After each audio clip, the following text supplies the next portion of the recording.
지식과 즐거움을 찾아 떠나는 책여행. 안녕하세요. 책 읽는 도끼입니다. 오늘은 코르사주라는 영화 두 번째 시간입니다. 이 코르사주 영화를 잘 이해하기 위해서 책을 한 권 선정해서 읽고 있습니다. 카를 퀴일러가 쓴 엘리자베스 황후에 대한 평전입니다. 자, 본격적으로 들어가 보겠습니다. 내용이 지난 시간에 어떻게 끝났냐 그러면 결혼하고 2살 된 요 조피 공주를 먼저 출산했고 여기 다리부터 한번 보시죠. 엘리자베스 다리라는 이름의 헝가리에 있는 부다페스트에 있는 다리입니다. 1900년대 경에 있었고 제가 말씀드렸죠. 헝가리와 이 오스트리아 황후의 관계는 굉장히 특별했다라는 거. 요 이유를 이렇게 설명을 합니다. 첫째 딸 조피가 갑자기 사망을 하는데 이때 황후가 헝가리에 머물고 있었다고 합니다. 그 소식을 헝가리에서 듣게 되죠. 엘리자베트는 눈물을 흘리며 헝가리를 떠났다. 그녀의 첫 번째 큰 슬픔이 마자르인 첫 방문 때 일어났다. 마자르는 헝가리 민족을 마자르족이라 그럽니다. 그래서 헝가리어로는 머저르 오르삭이라고 자신들을 헝가리라 부르지 않고 우리가 마치 대한민국 코리아 대신 대한민국 하듯이 헝가리인들은 머저르 오르삭이라 그러는데 머저르가 자신 민족이고 오르삭은 국가입니다. 그래서 이 마자르족이 헝가리를 뜻한다. 이 슬픔은 그녀를 이 민족에 더욱 가깝게 만들었던 것이다. 이후 엘리자베트는 이 민족을 헝가리 민족을 매우 사랑하게 되었으며 그녀는 황후로서 존경받고 수호천사처럼 숭배받았다. 다리의 이름을 엘리자베스 황후라고 지을 정도로 헝가리인들의 애정이 깊었는데 요 다리는 현재 헝가리 부다페스트에 가면 볼 수 없습니다. 오래되어서 철거되었고 대신에 이렇게 약간 모던한 형태의 현수교가 만들어져 있습니다. 이게 1960년대 말에 만들어졌다고 하는군요. 그러니까 뭐 보시면 알겠지만 이때는 공산국가 시절이거든요. 이거 옛날 다리가 훨씬 더 예쁜 것 같은데 뭐 각자의 취향이 좀 있을 테니까. 자, 딸의 죽음 때문에 큰 슬픔을 맞이했는데 다행스럽게도 아들이 태어납니다. 다소 연약했지만 아름다운 아이였고 왕세자가 세례를 받을 때 그의 위대한 조상인 합스부르크의 루돌프 이름을 받을 때 더욱 그 명성이 높아졌다. 시어머니 조피 대공비는 만족했으며 관계가 안 좋았죠, 시어머니와. 그러면서 엘리자베스 황후는 한동안 행복을 누릴 수 있었다고 합니다. 근데 이 행복은 오래 지속되지는 않습니다. 국정 문제, 궁정 생활의 분주함, 특히 미혼 시절 프란스 요제프의 잘못된 습관, 여성 편력입니다. 아름다운 젊은 여성들과 계속 이렇게 하는 거 안 좋죠. 아내의 입장에서 보면. 두 사람 이 부부의 간극이 넓어질 수밖에 없고 그녀는 내성적으로 변하여 궁정의 행사에 참석하지 않았다. 그녀의 태도에 황제는 지쳐갔다. 이러면서 이제 궁정 생활에 더 염증을 느끼게 된 부인에 대해서 또 황제는 황제대로 또 이 궁정 생활에 참석하지 않는 아내에 대한 불만이 쌓여가고 이런 상황입니다. 당시의 모습을 찍은 아들의 출산, 루돌프 황태자의 출산을 기념해서 그린 사진입니다. 사진 속에 엘리자베스는 막 행복해 보인다라는 표정은 아닌 것 같죠. 여전히 아름답긴 하지만. 자, 동정받는 것은 바텔스바흐의 자랑스러운 딸. 이게 이제 어 자신이 자란 바이에른 공국의 그 귀족 가문 이름이죠. 견딜 수 없는 일이었다. 그녀는 실망감을 세상에 숨겼고 점점 더 안으로 물러났다. 결국 그녀의 건강은 나빠지기 시작했다. 한국으로 보면 이런 병을 화병이라 그러죠. 점점 화가 쌓이고 울분이 쌓이고 슬픔이 쌓여서 실질적으로 장기나 이런 몸에 이상을 만들어 특히 폐가 안 좋았다고 합니다. 폐뿐만이 아니고 여러 곳이 안 좋았다고 그러는데 그런 탓에 여유가 시간만 주어지면 황후는 이렇게 요양 치료를 목적으로 한 여행을 떠나게 됩니다. 쉔브룬 궁전에 머물고 싶지 않았던 거죠. 마데이라라는 곳으로 여행을 떠나게 되고 특히 그곳에서 그녀는 시의 세계에 새로운 관심을 가지게 되었고 책들은 곧 그녀에게 친구와 같은 존재가 되었다. 이게 이제 마리 앙뚜아네트와 좀 비교해 볼 부분이 있는데 스테판 츠바이크가 마리 앙뚜아네트의 전기를 쓰면서 그녀의 비극이 이렇게 교양, 책을 읽는 것과 담을 쌓고 지내는 것, 공부와. 그러니까 공부를 한다라는 게 꼭 공부가 아니고 뭐 시험 칠 것도 아닌데 세계에 대한 애정을 갖고 다른 사람들이 바라보는 시선 이런 것으로 세계에 대한 인식을 확장하지 못했다라는 것이겠죠. 반면에 엘리자베스 황후는 책을 읽으면서 자신의 슬픔을 내면화된 슬픔을 더욱더 조금 더 깊이를 갖게 되었다라는 것 같습니다. 고독한 저녁 시간 그녀는 마음의 불안과 갈망을 벗어나 책에서 그동안 자신이 겪었던 걱정과 문제를 잊을 수 있었다. 요 부분이 참 좋은데 어 우리가 책을 읽는 이유 제가 책 소개를 하는 지금 유튜브를 하고 있는데 책을 왜 읽어야 되냐? 뭐 이런 이유도 있습니다. 우리가 갖고 있는 마음속의 의문점들 그걸 꼭 책을 읽어서 해결은 못하겠지만 우리 주변에 우리가 숨쉬는 이 세계에 나와 같은 고민을 가진 사람들이 존재한다라는 것. 그런 것들을 확인하면서 책을 읽는 기쁨을 누릴 수 있는 것이죠. 폐가 나쁜데 당연히 기침이 많이 일어나고 위도 안 좋았다고 그럽니다. 소화불량이 고질적으로 만성적으로 있었고 또 베네치아, 이탈리아죠. 요양 여행을 떠나게 되고 이렇게 흘러가면서 1867년에 헝가리에서 대관식을 갖게 됩니다. 오스트리아 황후인데 무슨 대관식이냐라고 할 수 있는데 이게 이제 오스트리아 제국에서 1867년에 헝가리와 합해집니다. 그래서 이 오스트리아 제국은 이제 오스트리아 헝가리 제국 혹은 이중 제국 뭐 이렇게 부르는데 여기가 되었다라는 거죠. 그래서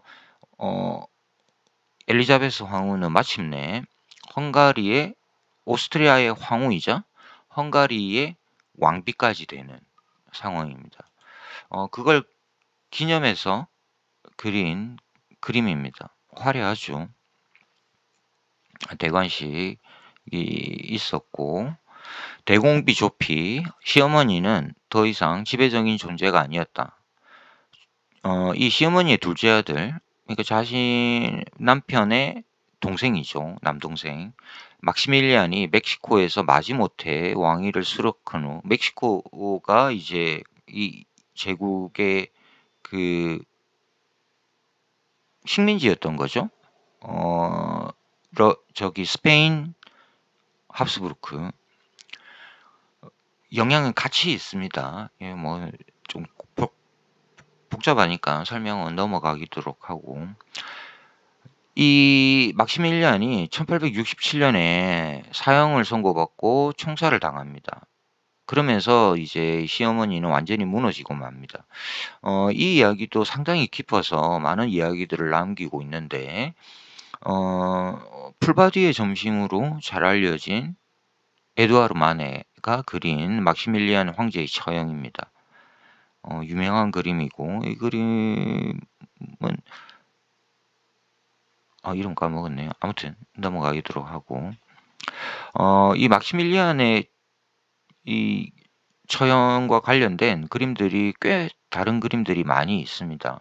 비극적인 사건이어서 보수 세계, 왕후, 황제로 이렇게 이야기되는 이 세계의 몰락을 예감하는 역사적 사건입니다. 황제의 아들이 처형을 됐으니까. 자, 그러면서 이제 엘리자베스 왕후는 막내딸 발레리를 출산하게 됩니다. 코르사주라는 영화에서 이 황후는 이 발레리 딸과의 애정, 늦게 낳은 이 딸과의 애정이 깊다라는 게 나오는데요. 그것도 흥미롭게 영화를 감상할 때 지켜볼 부분입니다. 엘리자베스는 말을 탈 때가 가장 아름다워 보였다. 그래서 지금 요세프 황제죠. 황제와 엘리자베스 황후입니다. 말을 앉은 자세를 한번 보십시오. 여전히 좀 불편해 보이는데 어떻게 이렇게 말을 타는지는 모르겠는데 영화에서도 이렇게 타고 앉아서 말 잘 타더라고요. 이거는 그림입니다. 앞에 것은 사진이었고 이 그림도 좋죠. 황후를 엘리자베스 황후를 상징하는 자연 속에서 이렇게 있고 싶었는데 궁중에 갇혀버렸다. 이런 것도 좀 볼 수 있는 그런 그림입니다.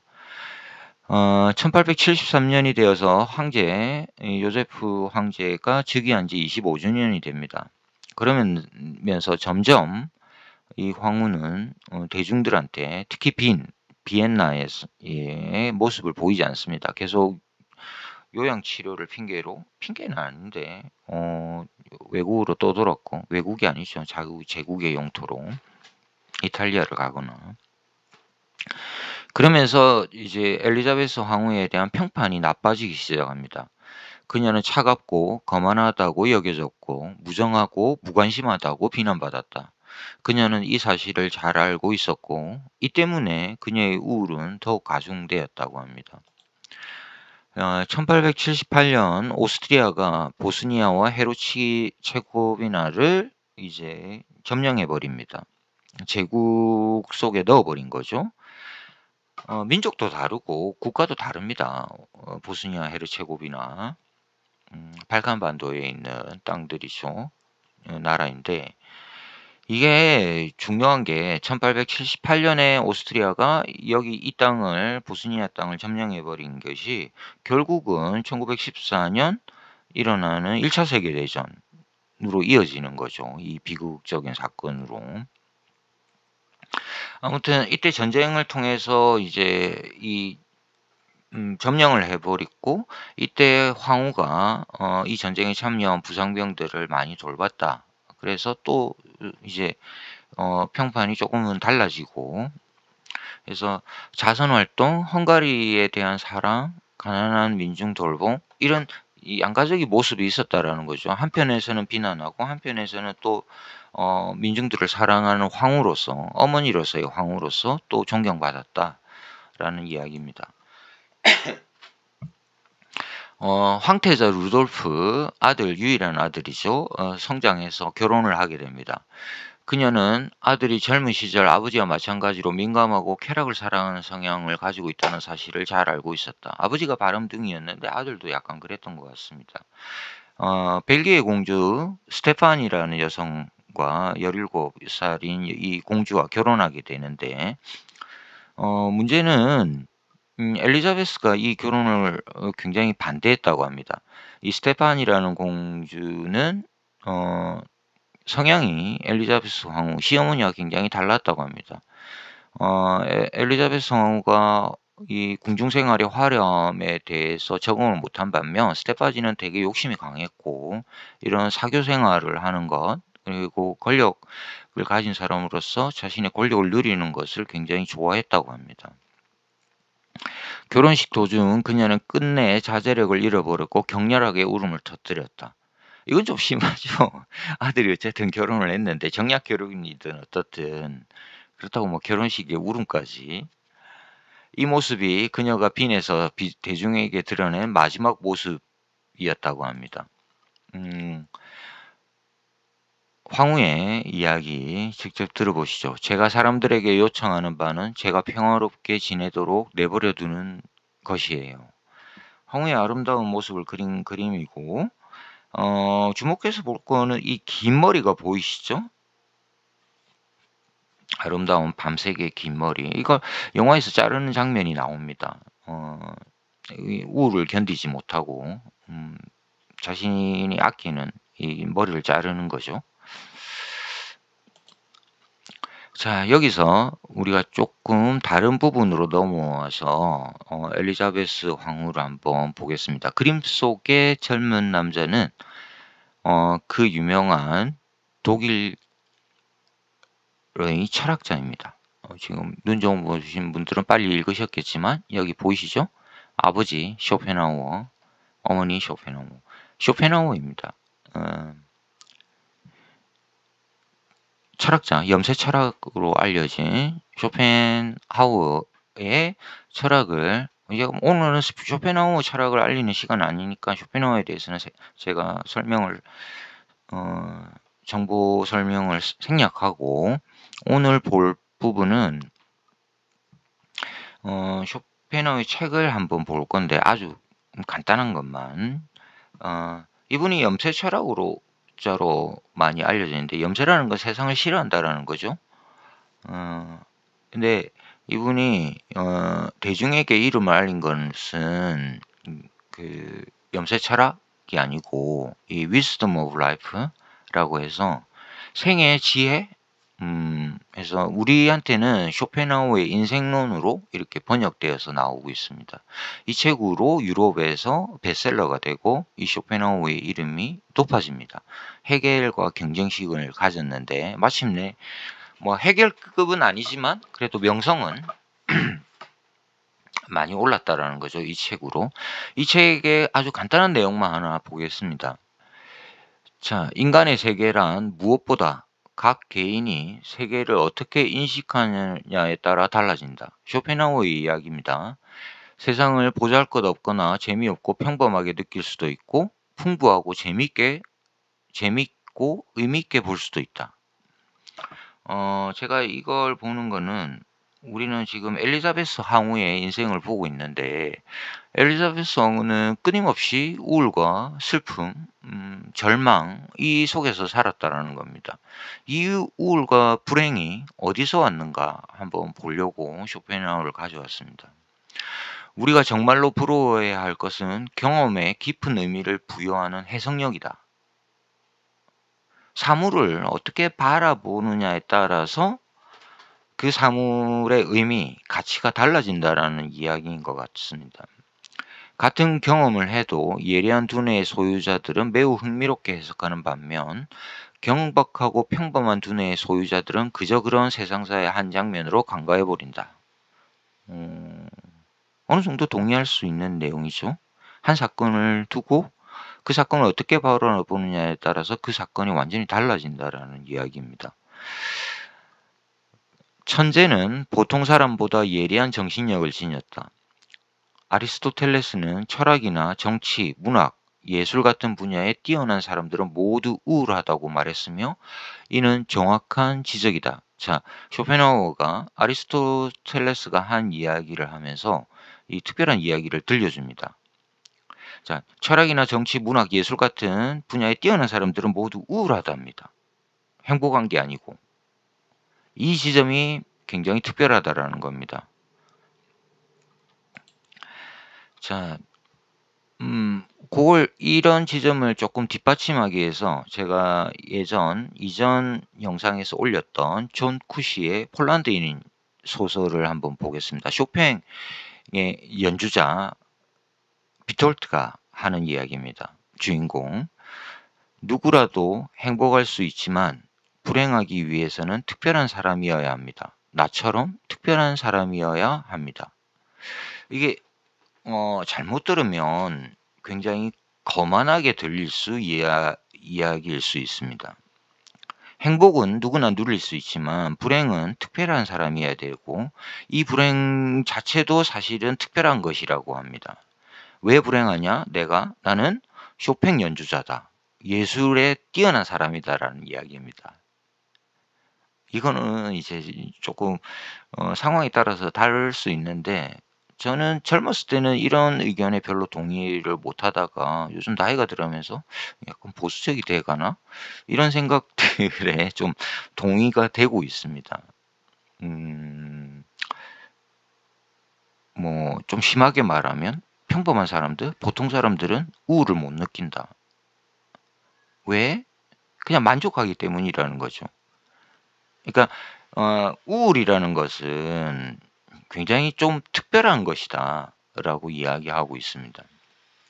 자, 조금 더 깊이 들어가 보죠. 그래서 쇼펜하우어는 인간이 불행해지는 이유를 두 가지로 설명해 줍니다. 인간에게 불행이 오는 것은 두 가지 양태가 있는데 하나는 고통이고 하나는 권태라는 겁니다. 권태가 약간 어렵죠. 근데 요렇게 설명을 하면 쉬워집니다.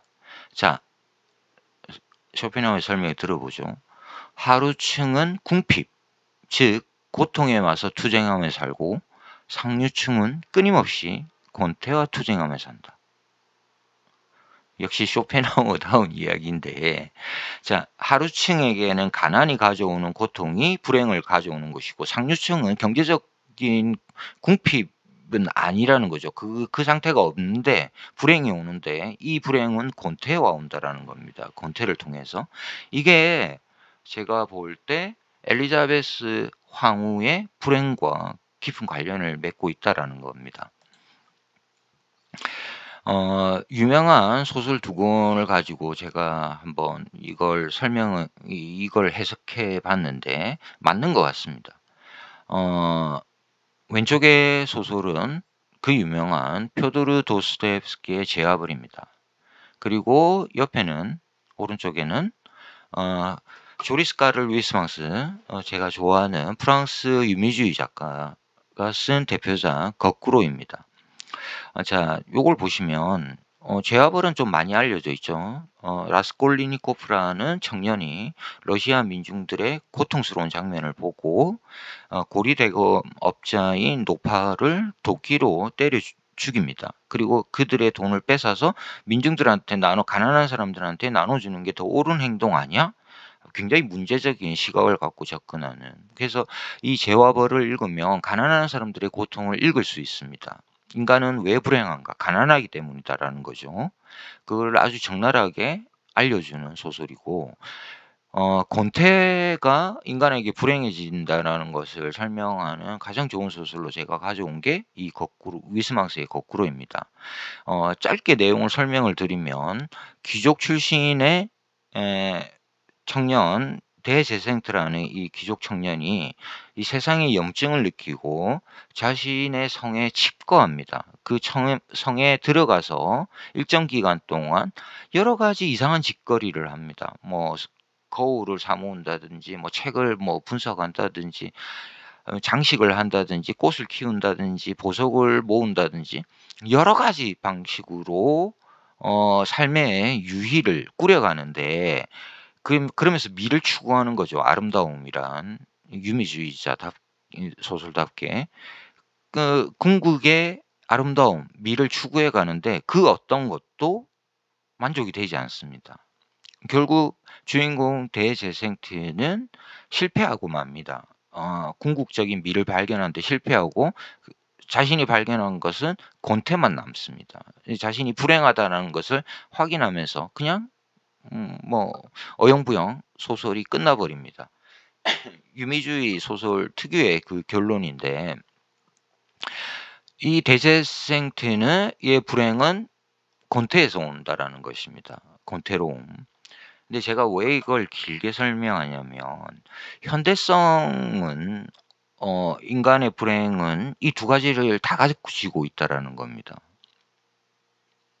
요게 굉장히 흥미롭습니다. 21세기를 살고 있는 우리는 물론 뭐 부자도 있고 가난한 사람도 있는데 이게 뒤섞인 양태로 드러난다라는 겁니다.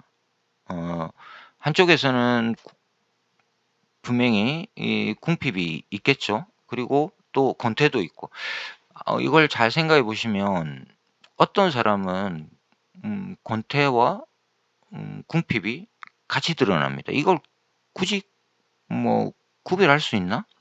이런 생각도 한번 해 보게 되는데, 자 요 정도에서 정리하고, 엘리자베스 황후의 불행은 확실히 이 권태에서 온다라는 건 확실한 것 같죠. 궁핍은 아닌 것 같으니까. 그런 의미에서 이 코르사주라는 영화는 사실 이렇게 경제적 부를 획득한 21 세기 자본주의 대한민국에서의 이 불행은 어쩌면 이 궁핍보다는 절대적 빈곤은 없어진 상황이니까 섞여 있긴 하지만 권태가 훨씬 더 많은 사람들의 이를 이 불행을 이끄는 요소가 아닐까? 지배적 요소가 아닐까? 이런 걸 생각을 하게 되고, 그런 의미에서 엘리자베스 황후가 누리는 이 문제점들, 인생의 삶을 살아가는 데 이 불행, 남편의 불륜, 뭐 일찍 죽은 딸, 시어머니의 불화, 궁중 생활의 화려함에 지쳐가는 모습, 이런 것들이 현대인들이 훨씬 더 공감할 수 있는 부분이 있는 것 같은 그런 영화다. 그런 생각을 하게 됩니다, 영화를 다 보게 되면. 자, 좀 더 깊이 한번 보실까요? 마리 앙뚜아네트 내부의 자유롭고 자연스러운 인간성은 결혼으로 인해서 접하게 된 주위 세계의 부자연스러움에 한거했다.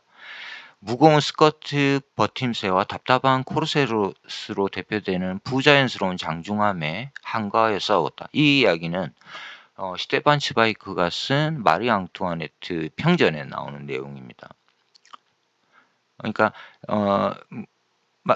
츠바이크가 앙투아네트의 자신 모국의 이 프랑스에서 가서 죽은 참수당한 이 황후에 대해서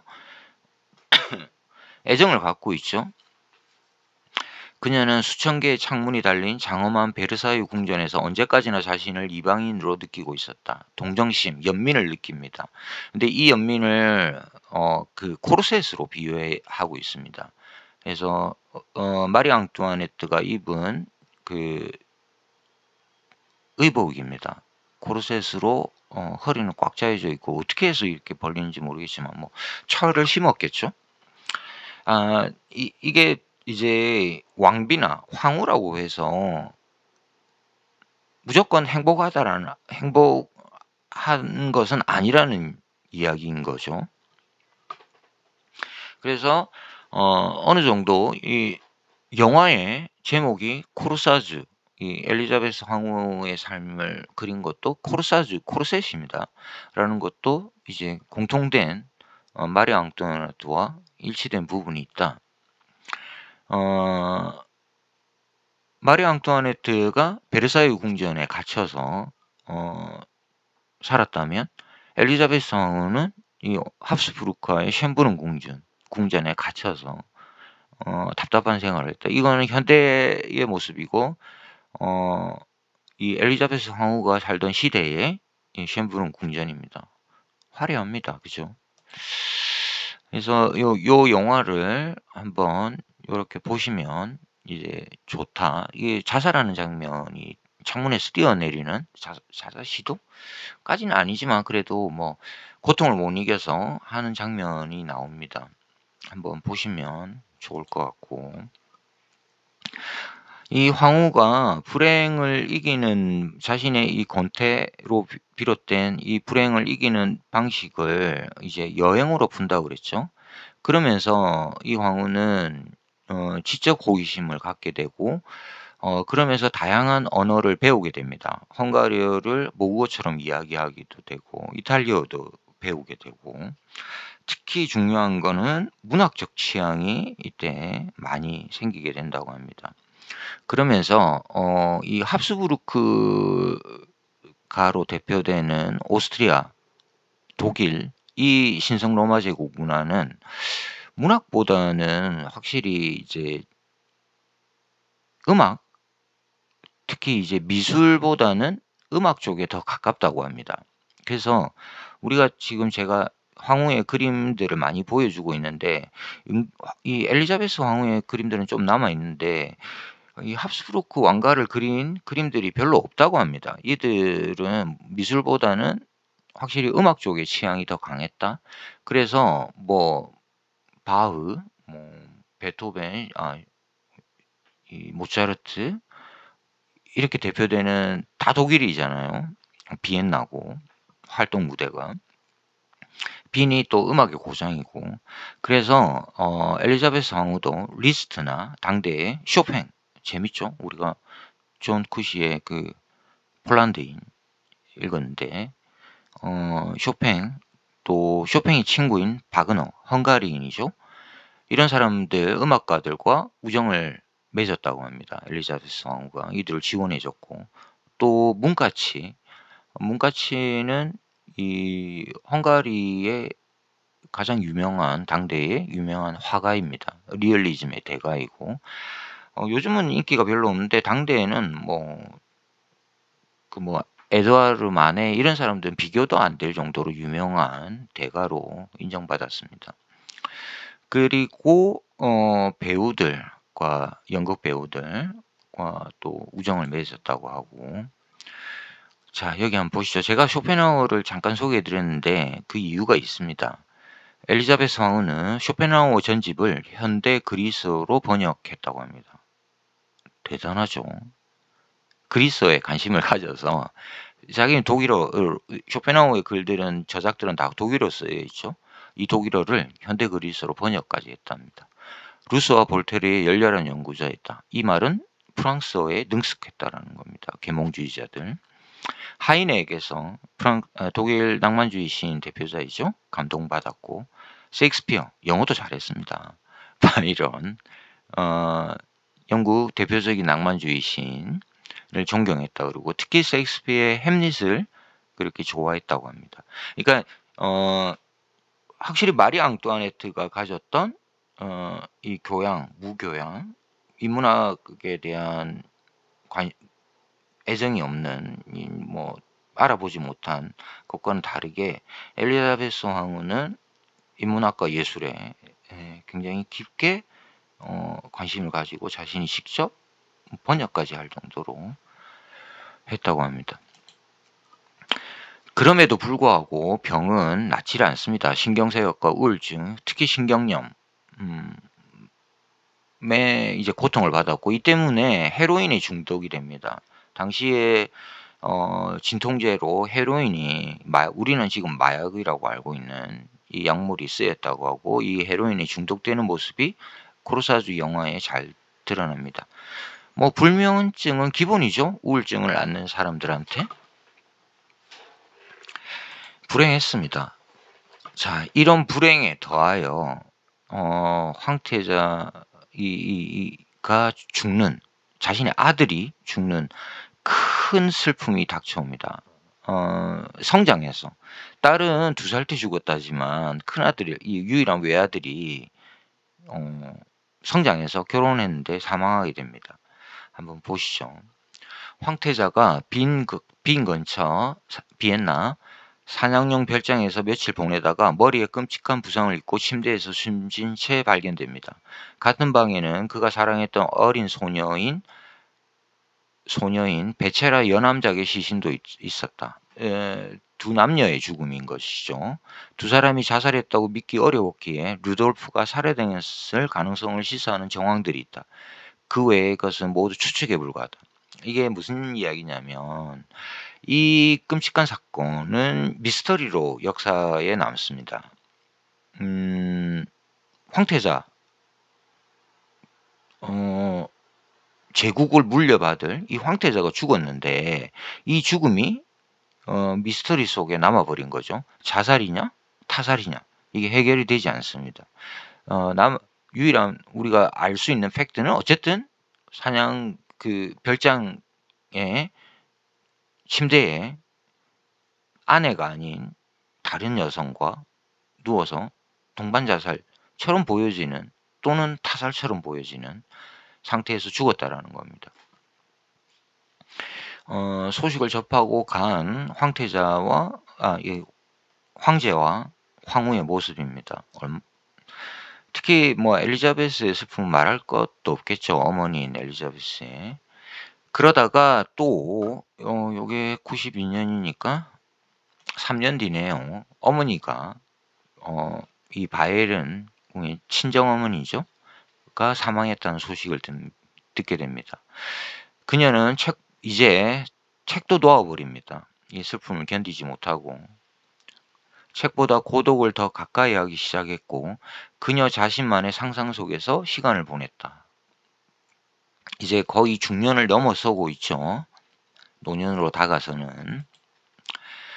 나는 죽을 준비가 되어 있어요. 내가 원하는 것은 고통스럽게 살지 않는 것뿐이죠. 그녀는 자신이 비정상적인 방식으로 죽으리라는 것을 예감하고 있었다. 제가 이 평전을 읽으면서 가장 좋았던 게 이런 부분들입니다. 지금 황후라는 특별한 신분의 여성의 이야기인데 황후라는 존재는 너무나 비현실적으로 느껴지죠. 그 당대를 살았던 수많은 사람 중에 황후라는 것은 정말 소수만 누리는 자리입니다. 그래서 저는 별로 솔직히 말하면 이런 사람들의 삶에 대해서 별로 관심이 없습니다.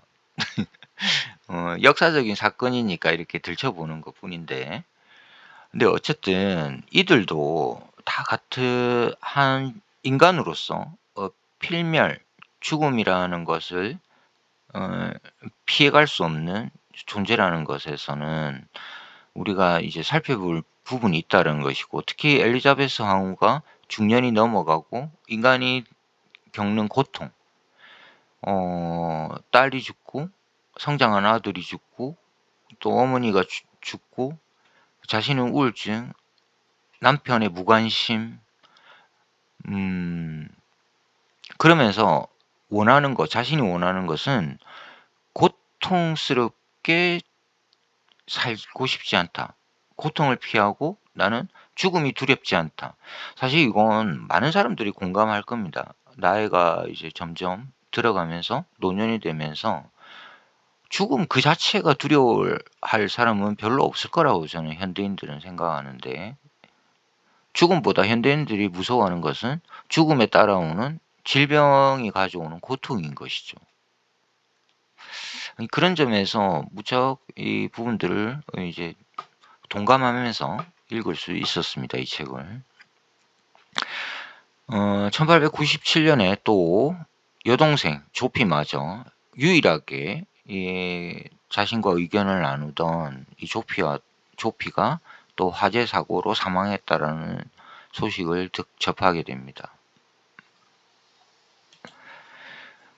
우울증이 깊어지죠. 눈빛은 불안정했고 얼굴에 말할 수 없는 피곤함이 묻어났으며 입가에는 굵고 쓰라린 주름이 생겼다. 그 아름답던 황후의 얼굴에 이제 어두운 죽음, 불안의 그림자가 드리워집니다.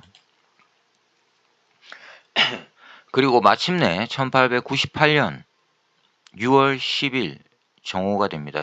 61살 정도. 스위스에서 요양치료를 하고 있었고 또 다른 곳으로 이동하기 위해서 배를 타기 위해서 호텔을 떠나왔습니다. 스위스 정확히는 제네바입니다. 부두에 있던 벤치에서 한 남자가 다가왔다. 그는 이탈리아 출신의 위험한 무정부주의자였다. 그는 단번에 황후에게 달려들어 그녀의 가슴에 단검을 찔렀다. 그 모습을 이제 신문에 실린 사파입니다. 스위스 제네바에서 다른 곳으로 이동하기 위해서 기선을 기다릴 때 이탈리아 출신 무정부주의자 아나키스트에게 단검에 찔려서 암살당하는 장면입니다. 굉장히 비극적인 죽음을 맞이한 것이죠. 자, 그리고 이 평전을 쓴 저자가 이런 이야기를 합니다. 대낮에 대도시의 공공거리에서 벌어진 이 냉혹한 공격은 현대사에서 아주 충격적인 범죄 중 하나였으며 전체 문명 세계에 공포와 분노를 일으켰다. 자, 요 문장은 굉장히 조심해서 읽어야 될 부분 같습니다. 우리는 지금 코르사주라는 영화를 보고 또 엘리자베스 CC에 대한 애정을 갖고 있는 이 독일인 저자의 평전을 읽고 있는데 엘리자베스 황후의 애정을 가진 저자로서는 당연히 이 이야기를 할 수 있겠죠. 그런데 조금 벗어나서 우리가 객관적으로 조금 벗어나서 이 사건을 바라볼 필요가 있습니다. 엘리자베스는 자신이 원했던 원하지 않았던 오스트리아 헝가리라는 대제국의 황후입니다. 그리고 이 대제국은 계속해서 자신의 영토를 넓혀가고 있었고, 우리가 이 평전에서도 읽었듯이 보스니아 헤르체고비나를 점령했고, 이탈리아 이때 통일이 안 돼 있었고 약소국이었습니다. 계속해서 이탈리아에 대해서도 영토를 확정하려는 야욕을 가진 제국이었던 거죠. 그러니까 여기 이제 아나키스트가 이 황후를 공격한 건 어쩌면 이건 다르게 바라볼 수 있는, 이게 범죄일까? 저는 개인적으로 이걸 범죄라고 생각하지 않습니다. 테러 행위라고 생각하지도 않고, 독립운동의 한 모습, 이탈리아 민족주의자, 세계 아나키스트 운동의 일환으로서 이 사건을 대하고 있다. 그러니까 한 사건을 두고 어떻게 바라보느냐에 따라서 해석이 달라진다라는 쇼펜하우어의 이야기는 단지 인생의 의미만이 아니고 역사적 사건을 바라볼 때도 유효한 지적이기도 합니다. 스위스 제네바에 가면 엘리자베스 황후가 암살당한 그 자리에 이 표지판이 있다고 합니다. 여기에 오스트리아 엘리자베스 황후가 1898년 september가 9월이죠. 9월 10일 암살당했다.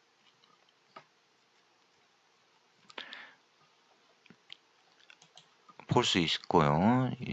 이제 거의 다 왔습니다. 죽음은 그녀에게 거의 친구와도 같았다. 살아있는 동안 고통이 굉장히 심했다라는 이야기입니다. 그녀는 자주 바랐던 대로 빠르게 고통 없이 열린 하늘 아래에서 생을 마감했다.